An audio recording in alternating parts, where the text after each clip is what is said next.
12월 11일 법률방송 러투데이 시작하겠습니다. 첫 소식입니다. 내년 예산안 관련 부수법안 등을 처리하기 위해 오늘부터 2주간 국회 임시회가 열리는 가운데 검찰이 오늘 최경환 의원에 대해 뇌물수수 등 혐의로 사전 구속영장을 청구했습니다. 회기 중 불체포 특권이 있는 현역 최경환 의원에 대해 임시회 회기 시작 당일 영장을 청구한 것을 두고 이런저런 해석들이 나오고 있습니다. 이철규 기자가 짚어봤습니다. 검찰이 오늘 국정원 특수활동비 1억 원 수수 혐의로 최경환 자유한국당 의원에 대해 사전 구속영장을 청구했습니다. 지난 6일 최 의원을 피의자 신분으로 불러 강도 높은 조사를 벌이고 이튿날 새벽 돌려보낸 지 나흘 만입니다. 일단 최 의원이 회기 중 불체포 특권이 있는 현역 의원인 만큼 최 의원 구속 여부의 1차적 키는 국회가 쥐고 있습니다. 검찰이 현역 의원에 대해 구속영장을 청구하면 법원은 체포동의 요구서에 서명해 다시 검찰로 보내고 이는 대검찰청을 경유해 법무부가 정부 명의로 국회에 제출하게 됩니다. 국회는 체포동의 요구서를 받은 뒤 처음 열리는 본회의에 이를 보고하고 24시간 이후 72시간 이내에 표결에 붙여야 합니다. 무기명으로 진행되는 표결은 제적의원 과반수 참석에 출석의원 과반수 찬성으로 가부가 결정됩니다. 국회 체포동의안이 통과되면 법원은 구속 전 피의자 신문을 열어 영장 발부 여부를 최종 결정합니다. 최 의원이 소속된 자유한국당은 새 원내 지도부가 선출되는 12일 이후 입장을 정리할 것이라는 유보적인 입장을 밝혔습니다. 검찰은 최 의원이 지난 2014년 경제부총리 재직 당시 국정원에서 받은 돈 1억 원을 국정원 댓글 사건 관련 특활비 삭감 등 궁지에 몰린 국정원에 정치권 로비를 위한 뇌물로 보고 있습니다. 검찰은 이병기 당시 국정원장과 이헌수 전 기조실장 등으로부터 최 의원에게 돈을 건넸다는 진술과 관련 증거를 확보한 것으로 알려졌습니다.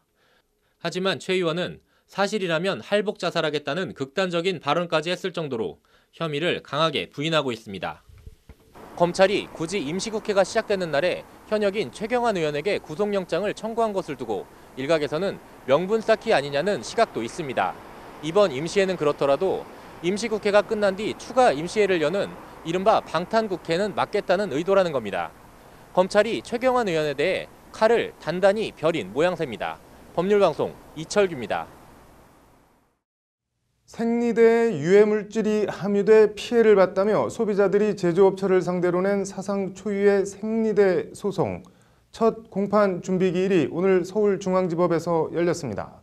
양측은 준비기일 첫날부터 치열한 법정 공방을 벌였고 재판부는 사건이 쉽지 않다고 생각했는지 두어 차례 크게 한숨까지 쉬며 난감한 모습을 보였다고 합니다. 장한지 기자가 재판에 다녀왔습니다. 깨끗한 나라 릴리안 생리대를 쓴 소비자들이 낸 손해배상 위자료 청구 소송가액은 한 사람당 300만 원입니다. 그러나 전체 소송가액은 무려 159억 원에 달합니다. 소송에 참여한 소비자가 5,320명이 넘기 때문입니다. 하지만 이것도 예고편에 불과하고 원고 측 소송 대리인은 추후 재산상 손해배상까지 청구를 확장할 예정이라고 밝혔습니다. 이제 사회적인 함의도 있고 피해 사례도 많고 하니까 일단은 해보자 이렇게 해서 시작을 하게 된 것이고요. 이제 대대적인 소송전을 예고한 만큼 원고와 피고 양측은 오늘 공판 준비기일부터 치열한 법정 공방을 벌였습니다. 핵심 쟁점은 릴리안 생리대에 인체에 해로울 정도로 유해물질이 포함돼 있느냐, 그리고 이로 인해 실제 피해를 입었느냐 하는 겁니다. 그렇다는 것이 원고 측 입장입니다. 유해물질을 판매하면서 안전에 대한 설명을 하지 않은 설명 의무 위반으로 소비자들이 유해물질 정보 없이 생리대를 사용해 정신적 충격과 고통을 받았다는 겁니다.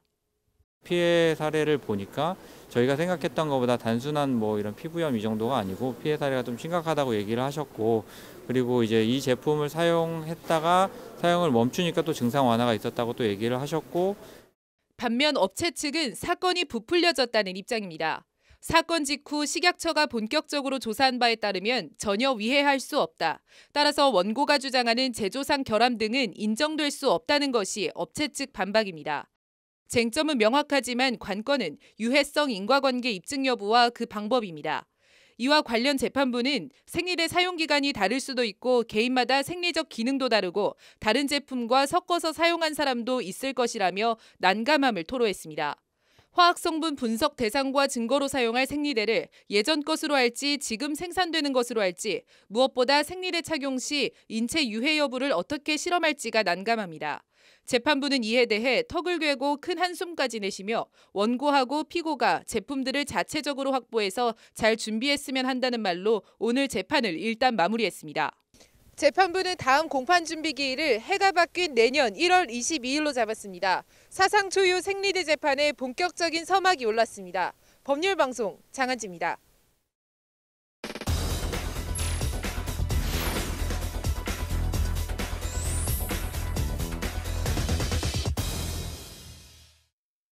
네, 삼성전자의 후원금을 강요한 혐의로 검찰 구형량보다 1년 더 많은 징역 2년 6개월을 선고받고 법정 구속된 장시호 씨가 오늘 이재용 삼성전자 부회장 재판에 증인으로 나왔습니다.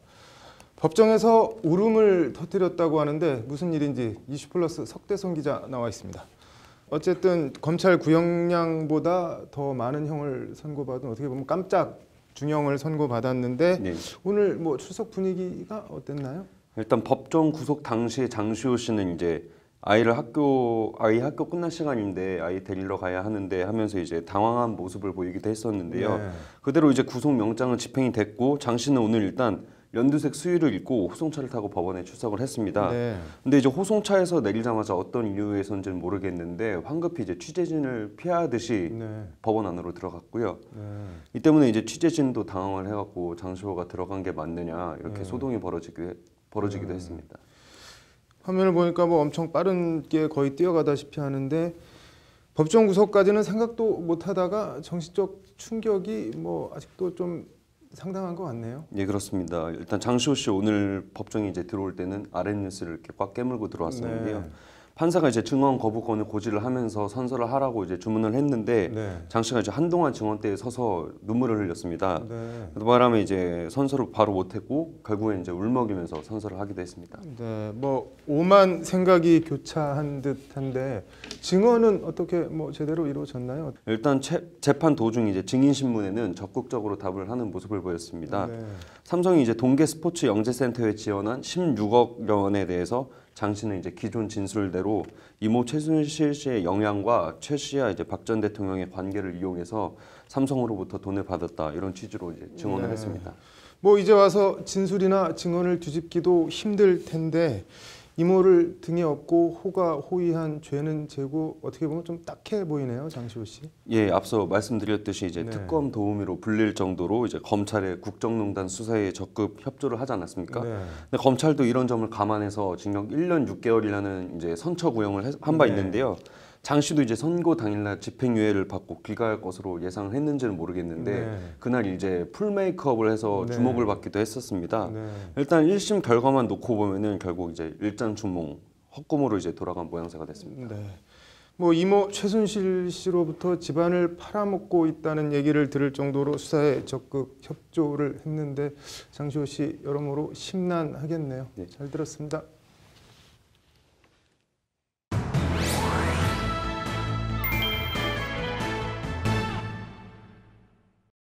네, 3만 명의 의사들이 어제 서울 도심에 모여 이른바 문재인 케어에 반대하는 집회를 열었습니다. 남승환 변호사의 시사법률, 오늘은 뜨거운 감자로 떠오르고 있는 문재인 케어 얘기해 보겠습니다. 남 변호사님, 일단 문재인 케어라고 하는데 어떤 내용인가요? 네, 뭐 미국의 오바마 케어에서 따온 네. 말이기는 한데요. 기본적으로는 그 건강보험의 보장성을 강화한다는 것입니다. 문재인 네. 대통령이 지난 8월에 성모병원에서 직접 발표했습니다. 이게 그러니까 명칭이 건강보험 보장성 강화 대책입니다. 보장성 강화, 구체적으로 뭘 어떻게 하겠다는 건가요? 그러니까 건강보험을 적용받는 범위를 넓히겠다 이렇게 네. 생각하면 되는데요. 그러니까 그간 여러 가지 항목이 보험 적용 대상이 안 됐었던 것들이 있습니다. 네. 그것들의 보험 적용 대상을 넓히는 것인데요. 예를 들면 소위 뭐 MRI라고 하는 자기 공명 영상 네. 관련된 것, 뭐 초음파 검사 중에 일부 이런 것들을 보험 적용을 받게 해주겠다 이런 것입니다. 네. 보험 적용을 받게 하는 것은 이것을 급여 대상으로 해주겠다 이런 것입니다. 네. 뭐 그동안 건강보험으로 처리가 안 됐던 거를 국가 재정으로 처리를 해주겠다는 건데 의사들은 어떤 부분에 대해서 반대를 하고 있는 건가요? 지금 반대하는 부분은 일단 건강보험 재정이 악화될 것이다 이렇게 명분은 내세우고 있고요. 네. 실제로는 비급여 항목이던 것들이 급여 항목이 되면 네. 병원들이 파산할 수도 있다, 도산할 수도 있다 이렇게 얘기하고 있습니다. 네. 비급여 항목이 급여 항목이 되면은 왜 병원들이 어려워지는 건가요? 지금 이제 비급여 급여라는 개념을 먼저 알아야 되는데요. 네. 급여라고 하는 것은 이제 보험이 적용된다 이런 의미로 보면 됩니다. 국민건강보험법에서 급여 대상을 정하고 있고요. 네. 한참 밑으로 내려가는 시행규칙에서 비급여 항목으로 하고 있는 것들은 이제 보험 적용이 안 되는 것들입니다. 네. 그런데 비급여로 하고 있는 것들은 그러니까 보험 적용이 안 되니까 병원에서 책정한 값을 받는 것이고요. 그러면 병원에서 얼마를 받을지를 자체적으로 정할 수 있는 건가요? 뭐 함부로 엄청나게 많이 받지는 못합니다만 네. 예를 들면 뭐 초음파를 받을 때 15만 원을 받는다. 뭐 이런 점이 이제 병원에서 정하게 되겠죠. 그런데 네. 급여 항목이 되면 수가가 딱 정해집니다. 네. 그러면 병원은 정해진 값만 딱 받아야 되고 보험공단으로부터 이제 그 보험공단 부담분을 받게 됩니다. 네. 환급받는다고 흔히 하거든요. 근데 쉽게 말하면은 비급여와 급여에 똑같은 진료를 해도 차액이 발생을 할 수가 있다는 거네요. 그럴 수 있습니다. 궁금한 게 문재인 대통령이 지난 8월에 이걸 직접 발표했다고 하는데 이게 대통령이나 청와대가 결정하면은 바로 뭐 시행이 되는 건가요? 어떤 건가요? 아까 말씀드린 급여 비급여 항목을 조정하는 것인데요. 네. 우리나라 그 비급여 대상으로 지정하고 있는 것 소위 3,800개 이 부분은 국민건강보험법에 이제 시행규칙이 딸려 있는데요. 네. 그중에 이 시행규칙은 흔히 말하는 국민건강보험법 시행규칙이 아니고요. 네. 국민건강보험 요양급여의 기준에 관한 규칙이라는 것이 있습니다. 네. 여기 별표에 보면 비급여 대상 항목을 정하고 있는데요. 네. 이 규칙은 보건복지부령입니다. 아. 그러니까 보건복지부 장관이 변경할 수 있습니다. 그럼 청와대에 지시가 있으면 바로 변경이 가능한 거네요? 법률적으로는 보건복지부 장관이 변경하면 되는 것이니까 네. 청와대에서 요구하고 그리고 보건복지부 장관이 맞겠다 해서 변경하면 변경되는 것이긴 합니다. 네. 지난 8월에 저 문재인 대통령이 관련 내용을 발표를 했다고 하는데 지금 시간이 몇 개월 꽤 갔는데 그 사이에는 그럼 뭐 혹시 어떤 일이 있었던 건가요? 네, 그간 발표한 이후에 네. 아무래도 여론의 추이도 봐야 되고 또 어떻게 실제로 개정할 것인지에 대해서도 논의가 있고 이러다 보니까 네. 뭐 의사들도 똘똘 뭉쳐서 우리 한번 해보자 이런 분위기가 쉽게 만들어지진 않았던 것 같고요. 네. 뭐 최근에 이제 한번 드디어 개정될 가능성도 있어 보인다 이러니까 의견을 개진한 것이 아닌가 이렇게 생각합니다. 뭐 분위기가 개정이 임박한 것 같으니까 뭐 총궐기 이런 거 통해서 뭐 새를 과시한 것 같은데 내일 관련 얘기 조금 더 들어보겠습니다. 오늘 잘 들었습니다. 네, 오늘의 판결.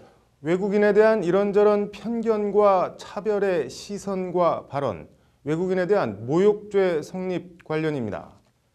아프리카 라이베리아 출신 34살 여성이 지난해 11월 한국에서 버스를 탔다가 아주 불쾌한 일을 당했다고 합니다. 옆자리에 앉은 60대 남성이 이 라이베리아 여성의 허벅지를 만지는 등 성추행하자 주변에 있던 승객들이 이를 말렸는데 이 남성은 얘네들 여기 있는 거 불법이라고 소리치며 적반하장, 욕까지 했다고 합니다. 1심 형사법원과 민사법원은 모두 라이베리아 여성의 손을 들어줬습니다.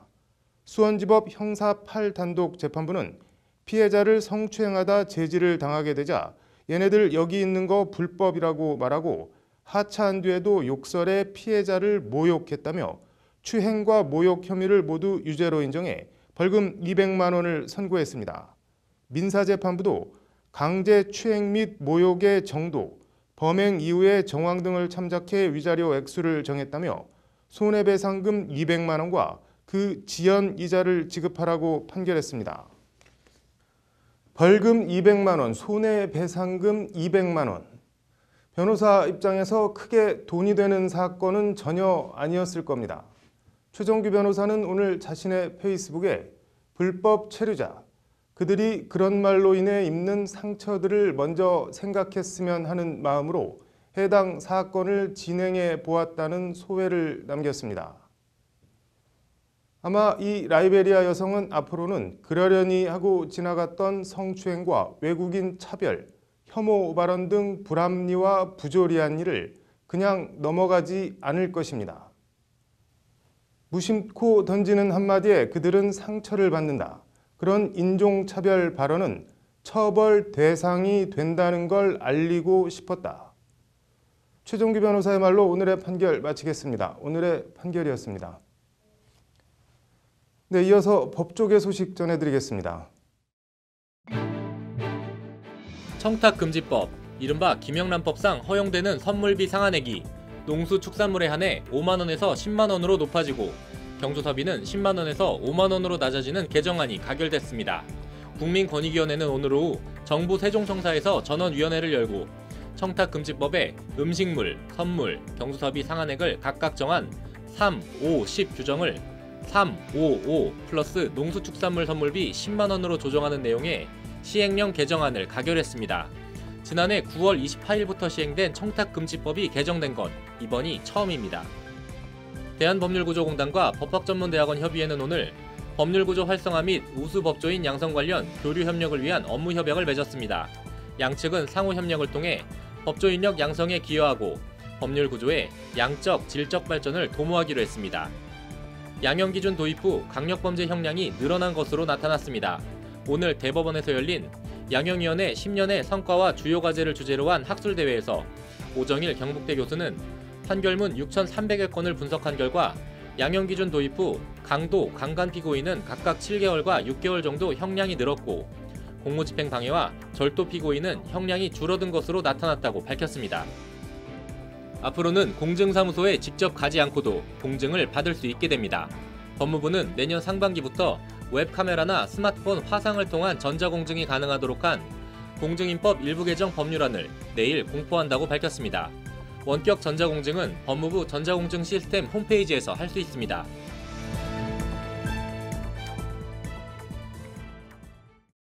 (12월 11일) 법률방송 로투데이 마치겠습니다. 시청해주셔서 고맙습니다.